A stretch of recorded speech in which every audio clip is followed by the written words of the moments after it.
In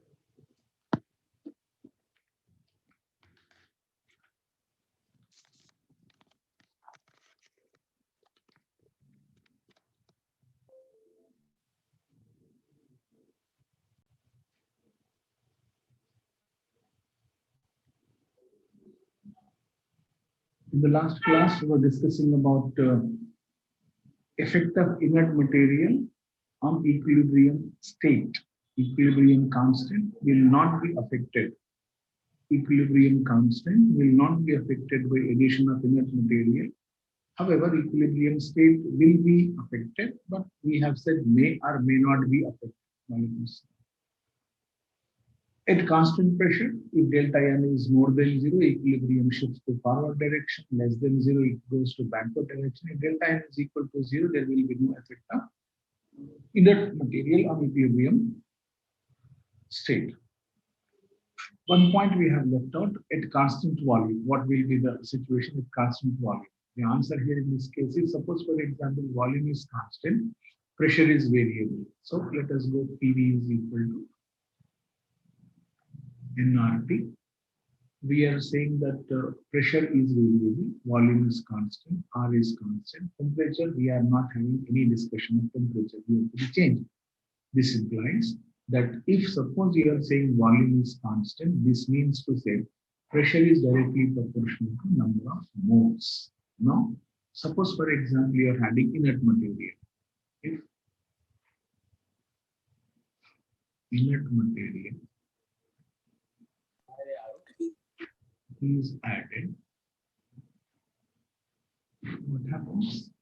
Sigma n increases. If sigma n increases, remember that proportionately P also increases because P directly proportional.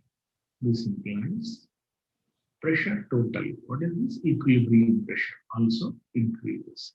It is becoming 2 times, it also becomes 2 times. If it is becoming 10 times, it also becomes 10 times. Right? Therefore, whatever be the value of delta n, it may be positive, it may be negative, it may be 0, both of these remains constant, no influence on the forward or backward direction. Therefore, remember that if volume is kept constant, then there is no effect of inert material irrespective of delta n value. What we have to say here? If volume is constant, no effect on equilibrium state. Whatever be the case, irrespective of delta n is equal to 0, more than 0, or less. Take down that much.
Monica, Shailesh sir को पूछ रहा.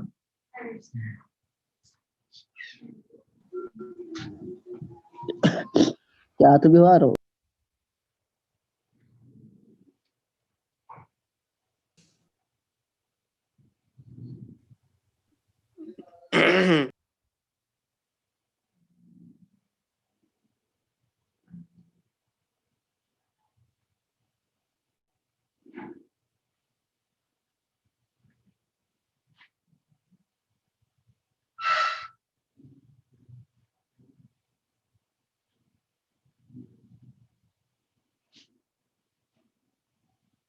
महाशय के गधे आ गए शायद class में.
When we are discussing chemical equilibrium,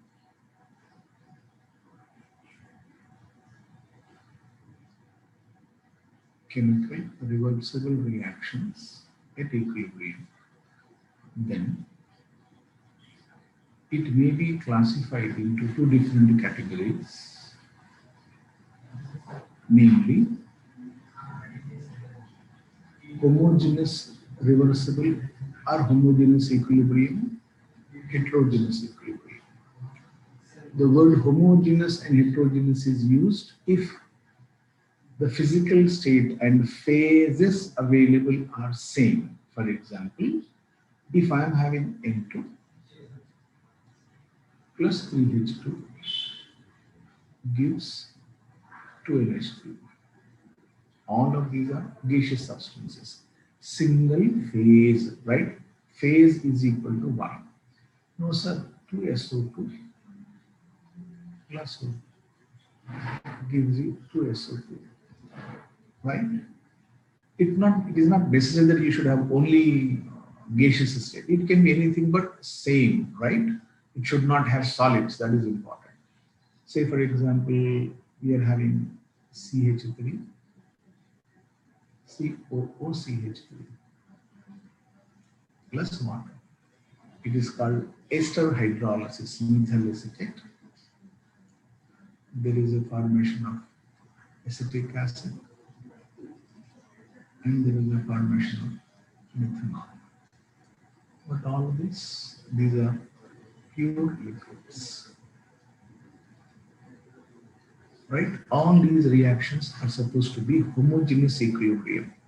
In case of homogeneous equilibrium, I can use either Kc or Kp. Kx is used anyway, no discussion about that. Kc or Kp, both are useful. And for that, we can have Kp is equal to Kc RT power delta N. Problems to be solved like this. Suppose, for example, you are saying, no, sir, the reactions are given to be something like this. Calcium carbonate gives you calcium oxide plus carbon dioxide. This is solid, this is solid, this is gas. Right? There are two solids, but remember, physical state is solid and solid, but we say there are two phases, right? As many solids, so many phases. So we are having two phases plus gas, one phase. Here, all of them are gases, therefore phase is equal to 1, right? What the phase, PHAS, phase is equal to 1. If suppose, for example, phase is more than 1, number of phases are more than 1, 2, 3, whatever it may be, it is called heterogeneous equilibrium, right? All are gases, single phase. All are soluble liquids, single phase. But there are two solids, two phases. 3 solids, 3 phases. 10 solids, 10 phases, right? Suppose, for example, if I am saying, sir, I have taken ammonium bisulfide,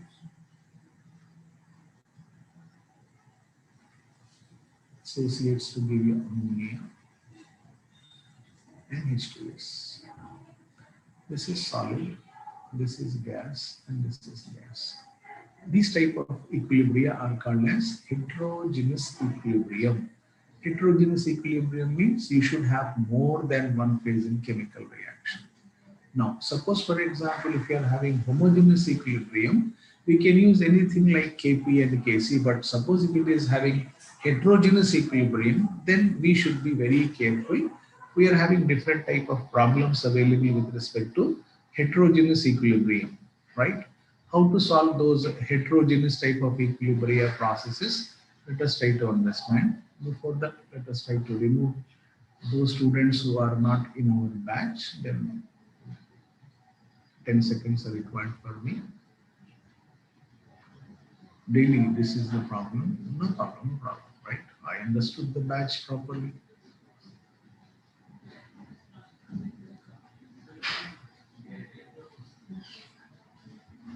No use of comment on that batch which is not at all suitable, like students, simply a group of students. Okay, if you are having this type of situation, then how to proceed? Very simple, sir. What to do? Write down Kp. Remember this point carefully. Write down Kp. In all heterogeneous systems, we use Kp. What is Kp? Kp is equal to partial pressure of products by partial pressure of reactants. But the term partial pressure is used only with respect to gases. Partial pressure is not suitable for liquids, partial pressure is not suitable for solids. Therefore, come on, in this case, what we write? Partial pressure of carbon dioxide. Job is over. Suppose, for example, you are saying this is Kp, then what happens? It is partial pressure. Partial pressure of ammonia into partial pressure of H2S. However, IIT students, let partial pressure of ammonia is equal to P. If it is so, partial pressure of H2S also will be P because they are in 1:1 ratio. Therefore, remember, Kp becomes P square. Is it clear? When you are having problems of heterogeneous equilibrium, partial pressure of either you say ammonia or partial pressure of H2S In both of these cases, we write it as Kp. That is the representation for heterogeneous equilibrium. Take down that.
Over.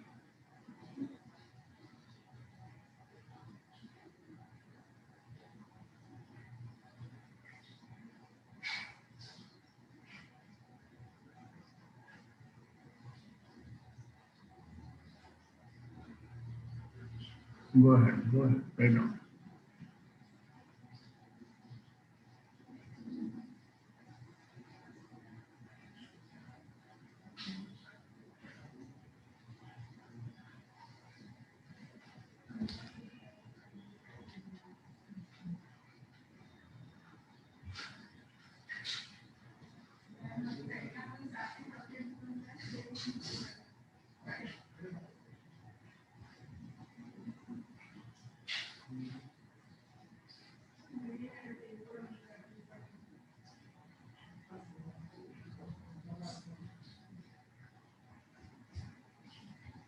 Fine.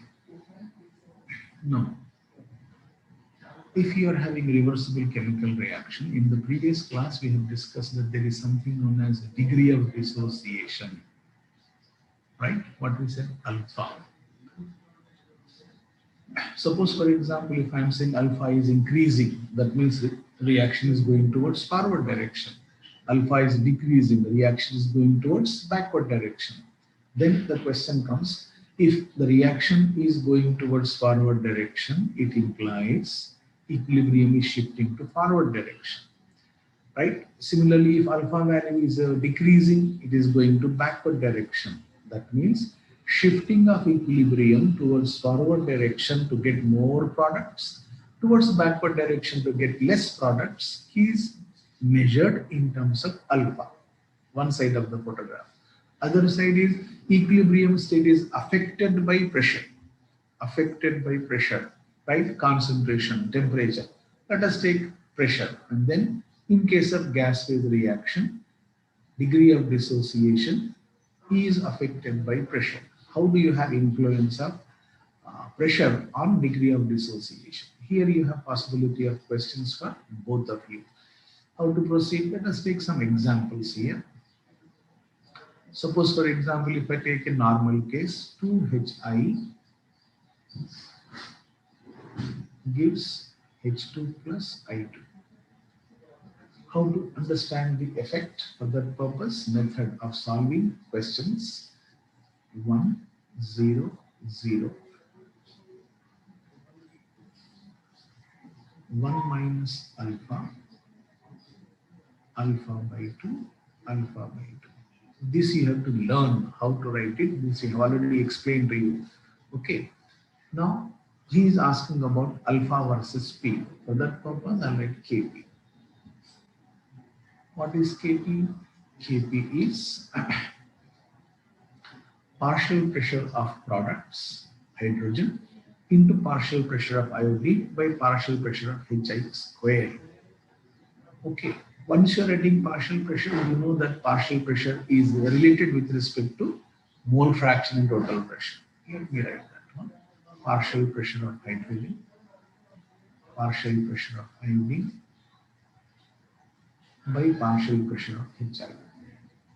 No, sir, we know that partial pressure of any substance is directly proportional to its mole fraction, Pt into mole fraction. Pa, Xa, Pb, Xb, something like this. Therefore, if I am writing this in terms of mole fraction, this is equal to, we have done it, we have done in case of inert material, this is equal to number of moles of C, hydrogen, power something, 1 here, number of moles of iodine, power something, by number of moles of Hi square. Okay. Or you can say simply, sir, mole fraction. With respect to mole fraction also we can write. This is in terms of mole fraction also we can write as, sir, we are writing individually mole fraction of this and mole fraction of that. Separately we can do, right? Okay, I'll go in that style also. If you don't want to write whole of that expansion, partial pressure, mole fraction of hydrogen, mole fraction of iodine by mole fraction of Hi square into, this is Pt, this is Pt, Pt square by, this is Pt square. This Pt square cancel. That means there is no pressure term. If there is no pressure term, degree of dissociation is not dependent upon pressure. So where is degree of dissociation? Right, that we have right now here. Kp is equal to, that's step what I have written just now. Number of moles, right? You people are genius. Let us jump here. Number of, what is mole fraction? Number of moles of hydrogen by total number of moles. Number of moles of hydrogen, alpha by 2.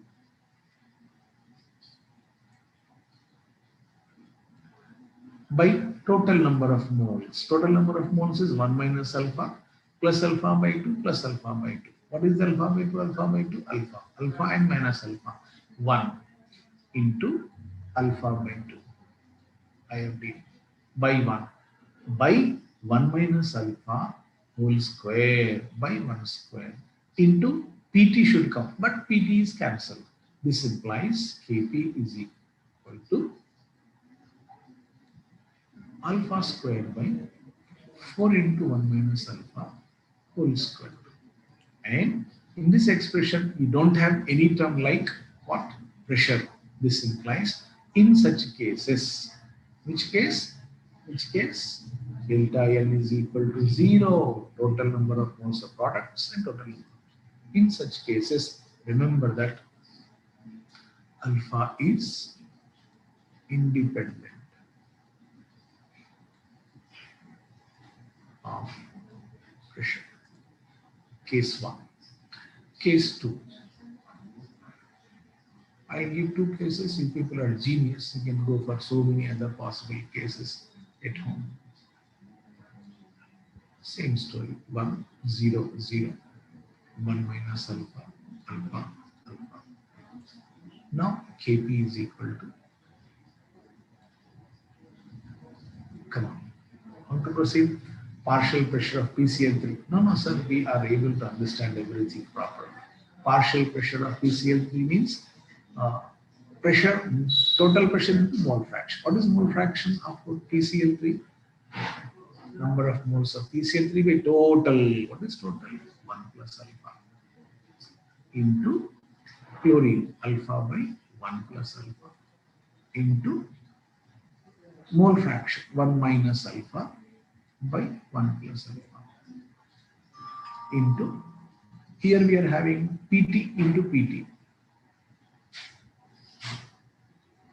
This is numerator into PT, PT square by, here only PT, no square, 2 PCl will not available. Therefore, yes, pressure is available. Pressure is available.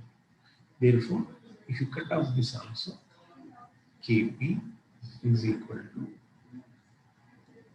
alpha square 1 plus alpha 1 minus alpha, a plus b into a minus b, a square minus b square into pt. Yes, right?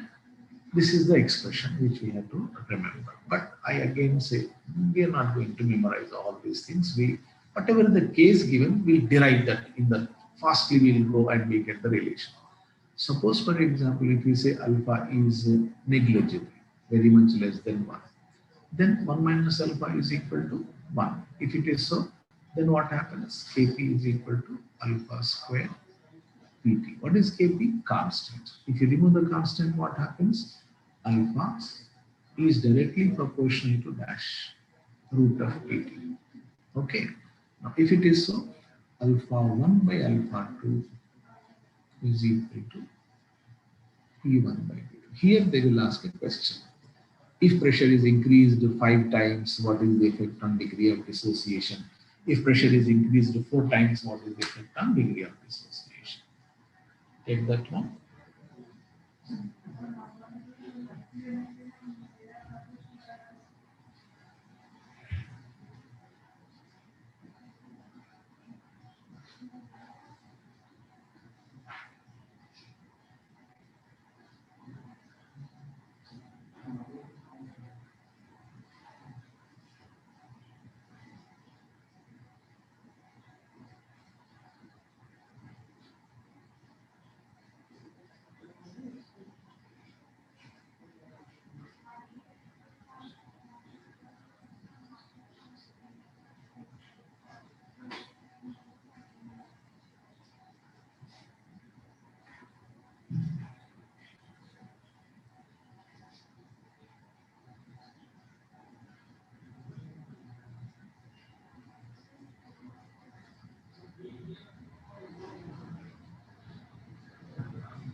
You can take number of reactions, formation of ammonia, formation of sulfur trioxide, and the method is like this.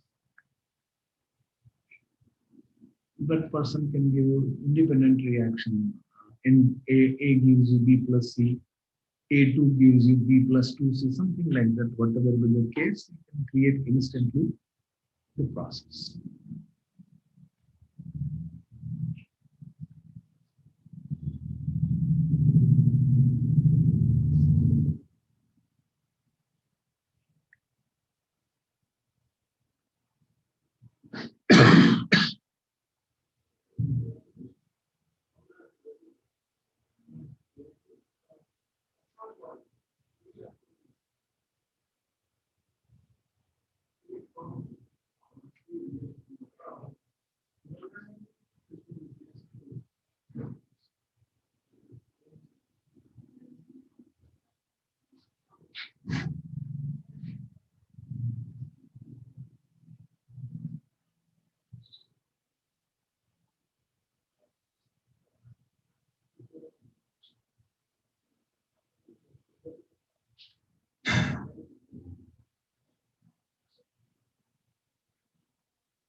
over